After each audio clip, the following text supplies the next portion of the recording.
Hello बच्चों, आप सभी का बहुत बहुत स्वागत है हमारे इस यूट्यूब चैनल में। तो अभी अभी हाल फिलहाल में जो है एनटीए की तरफ से एक नया एडवाइजरी एंड इंस्ट्रक्शन आया है। कल के पेपर को लेकर के जेई का पेपर है कल से, कल 9 से 12 और 3 से 6 ये 2 शिफ्ट में कल आप लोग का पेपर होना है। तो उससे पहले अभी अभी हाल ही में एनटीए ने एक नया एडवाइजरी जारी कर दिया है, तो उसको हम लोग देख लेते हैं। तो उसके लिए सबसे पहले आपको जेई के ऑफिशियल वेबसाइट में आना होगा और यहाँ जैसे ही आप आएंगे तो आपको ये इंफॉर्मेशन दिखेगा, इसको क्लिक कीजिएगा। इसमें आपका advisory and instruction for the candidate of JEE main, इसको आप क्लिक करेंगे तो आपका यहाँ पे advisory as a PDF form में डाउनलोड हो जाएगी। तो उसको हम लोग चलिए देख लेते हैं कि क्या नया एडवाइजरी आया है, उसको हम लोग देख लेते हैं। तो ये देखिए दोस्तों, ये आ चुका है अभी अभी इसका एडवाइजरी जारी हो चुका है एनटीए का। तो इसमें क्या बोला जा रहा है कि एडवाइजरी इंस्ट्रक्शन को जेई में 2025 जनवरी 2025 कल पेपर होना है। क्या बोला जा रहा है एनटीए की तरफ से?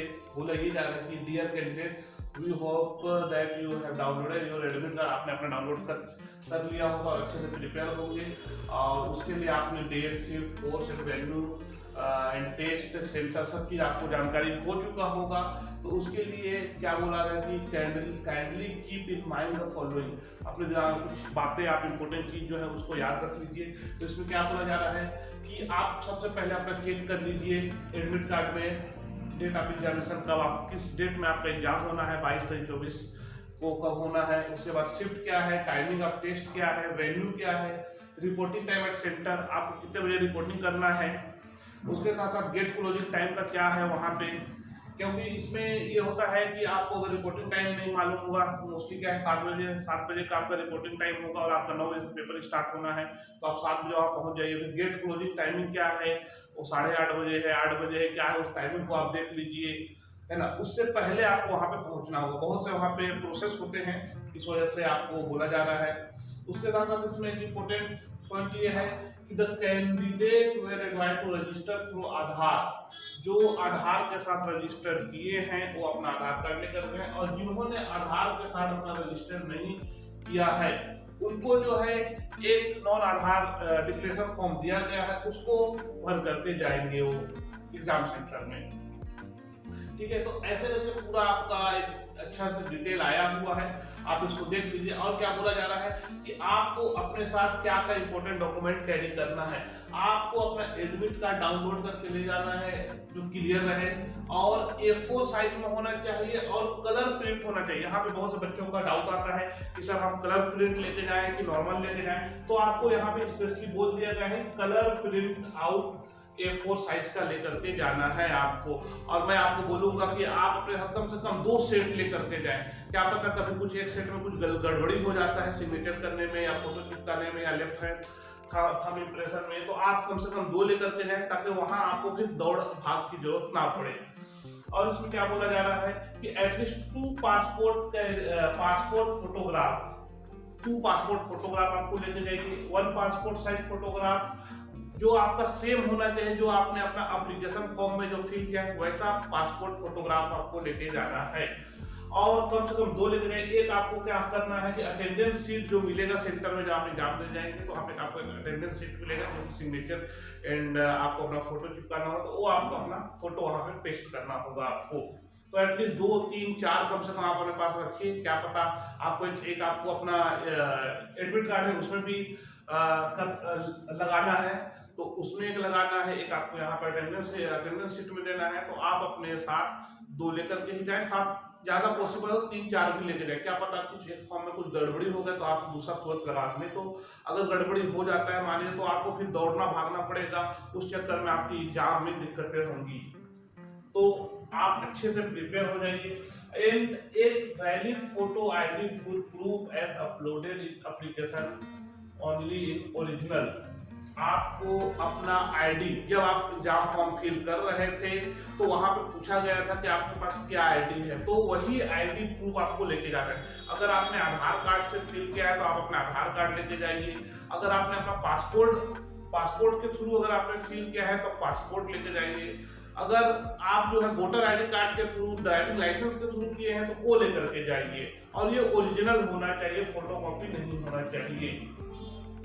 ओके, चलिए अब अब इसमें अपन और देख लेते हैं कि देखिए पीडब्ल्यूडी कैंडिडेट है उनके लिए भी बोला गया है कि A to Z सर्टिफिकेट उनका पास होना चाहिए। Candidate must enter the required detail in the attendance sheet in legible handwriting. They should put their signature, left hand thumb impression and place the photograph at the appropriate place during the examination. They should ensure that the left hand impression is clear and not smudged. देखिए आपका जो एक admit card आया है उसमें एक और है जिसमें एक पेज है जिसमें आपको अपना फोटो वहां पे पेस्ट करने हैं, साथ ही साथ लेफ्ट हैंड थंब इंप्रेशन भी करना है और एक सिग्नेचर करना है। तो सिग्नेचर आपको इन्विजिलेटर के सामने करना है, पहले नहीं करना है, तो आप उसको विशेष ध्यान देंगे। Photo and left hand thumb आप पहले लगा लीजिए, लेकिन जब भी आपको सिग्नेचर करना है तो आप अपने इन्विजिलेटर के सामने में करेंगे। कैंडिडेट में answer note that examination will be computer based and hence they should familiarise themself. देखिए एग्जाम आपका ऑनलाइन होना ये आपको मालूम ही है, ऑफलाइन में हो उस चक्कर में नहीं रहना है आपको, ठीक। देखिए अब इसमें क्या बोला जा रहा है कि candidate should ensure that the question paper available on the computer screen as per here opted of subject medium. आपने जो अपना एडमिट कार्ड में आपका जो मीडियम शो कर आपने इंग्लिश किया होगा, हिंदी किया होगा, जो भी किया होगा, तो वैसा आपके कंप्यूटर में शो करना चाहिए। आपको इसका ध्यान होना चाहिए। अगर कोई दिक्कत हो तो आप अपने इन्विजिलेटर से वहां पे बात कर सकते हैं, बता सकते हैं उनको, ठीक है। उसके बाद ये पार्ट थर्ड एनबी आर्किटेक्चर वालों के लिए है। अब देखिए अब इसमें जो एक इम्पोर्टेंट है, candidate are not allowed to carry. क्या कर आपको कैरी नहीं करना है, एकदम स्पेशली ध्यान देंगे आप। Instrument, geometry, pencil box, handbag, purse, any kind of paper, stationery, textual material, printed और written material, stapled water loose और pad, mobile phone, earphone, microphone, finger calculator, document pen, slide rule, log table, camera, tape recorder, to wear carry any type of watch including electronic watches with facilities of calculator, any metallic item or electronic gadget device in the examination hall room. There may not be any provision for safe keeping of valuables at the center. मतलब आपको ये सब चीजें लेकर के नहीं जाना है। आप अगर स्मार्ट वॉच पहनते हैं तो स्मार्ट वॉच आपको पहन के नहीं जाना है, आप नॉर्मल वॉच पहन के जा सकते हैं। तो उस हिसाब से आप देख लीजिए, है ना, इसमें पूरा डिटेल दिया हो, ये सब आपको लेकर के नहीं जाना है। जो डायबिटिक स्टूडेंट हैं उनके लिए अलाउड है कि वो शुगर टेबलेट या फ्रूट अपने साथ ले जा सकते हैं। फ्रूट में क्या क्या, जैसे बनाना, एप्पल, ऑरेंज, ये सब आप अपने साथ रख सकते हैं जो डायबिटिक स्टूडेंट हैं उनके लिए।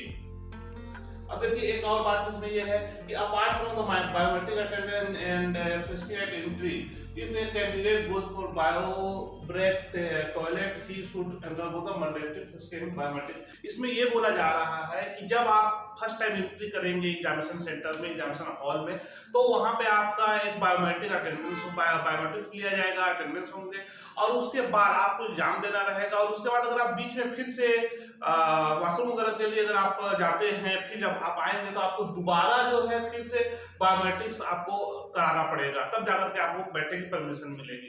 तो मैं तो आपको यही सजेस्ट करूंगा कि आप कोशिश कीजिए कि 3 घंटा एक बार जो बैठें, कंटिन्यू 3 घंटे के बाद ही उठें, क्योंकि अगर आप बीच में उठेंगे तो आपको फिर से बायोमेट्रिक होगा, उसमें आपकी जो समय रहेंगी वो वेस्ट होंगी और आपको ज्यादा समय लग जाएगा। चलिए आगे बढ़ते हैं। तो अगला जो बोला जा रहा है कि रफ शीट के लिए बोला जा रहा है कि रफ शीट A4 साइज का आपको रफ शीट मिलेंगे। उसमें ऐसा रहेगा कि आपको उसमें अपना नाम और रोल नंबर सबसे टॉप में लिखना है और उसी में आपको रफ वर्क करने हैं। और अगर आपको कुछ एक्स्ट्रा रफ वर्क की जरूरत पड़ती है तो आप और ले सकते हैं, ये नहीं कि एक ही रफ वर्क मिलेंगे, आपको एक्स्ट्रा रफ वर्क भी मिलेगा और उसमें आप कर सकते हैं। और जब आप जाते रहेंगे, जब आपका एग्जाम खत्म हो जाएगा तो आपको उस रफ शीट को वहीं पे ड्रॉप बॉक्स मिलेगा, आपको उसी में आपको छोड़ करके जाना है, आपको अपने साथ ले करके नहीं जाने हैं। ओके, ठीक है। तो ये चीजें हैं और इसके साथ साथ जब आप अपना एग्जाम स्टार्ट करेंगे, कंप्यूटर में आप जब ऑन करेंगे तो वहां पे भी आपको बहुत से जनरल इंस्ट्रक्शन दिया जाएगा, बहुत सी चीजें बताई जाएंगी, साथ ही साथ आपके साथ इन्विजिलेटर रहेंगे। कोई भी दिक्कत होती है, कोई भी परेशानी होती है तो आपका इन्विजिलेटर आपके साथ वहां पे रहेगा, आपको हर एक चीज अपडेट है। कोई भी दिक्कत है तो आप अपने इन्विजिलेटर से पूछिए, बात कीजिए। और आप अपने जब एग्जाम देते रहेंगे तो टाइम टू टाइम आप अपने कंप्यूटर को टच करते मतलब माउस को आप अपने टच करके रखिएगा कि आपका स्क्रीन ऑन रहे। क्या होता है तुरंत लाइट बंद हो जाता है कंप्यूटर का, तो ऐसा लगता है कि कंप्यूटर बंद हो गया। तो आप थोड़ा थोड़ा अपने माउस को हिलाते रहिएगा ताकि आपका स्क्रीन कंटिन्यू 3 घंटा ऑन रहे, मतलब ऑन रहे। नहीं तो उससे कभी ऐसा होता है कि मान लीजिए आपका स्क्रीन बंद हुआ और उससे अगर आपकी कंप्यूटर पूरी बंद हो गई तो आपको बीच में दिक्कतें हो जाएंगी। ऐसा ना हो तो उसी के लिए आप टाइम टू टाइम अपना क्या होता है कि हम जब कोई क्वेश्चन को बनाने के लिए भिड़ते हैं, तो जैसे आप मान लीजिए फिजिक्स का कोई क्वेश्चन बना रहे हैं तो बनाते बनाते आपको 2 मिनट 3 मिनट लग जाता है और उससे 2-3 मिनट में आपका स्क्रीन ऑफ हो जाता है। और ऑफ हुआ और उससे अगर गलती से अगर आपका सिस्टम पूरा ऑफ हो गया, आप भी टेंशन में आ जाएंगे, तो कहीं ना कहीं उसमें प्रॉब्लम होती है। तो इसका आप खासा ध्यान रखेंगे। बाकी चीजें आपको एडमिट कार्ड में A to Z पूरा डिटेल दिया हुआ है।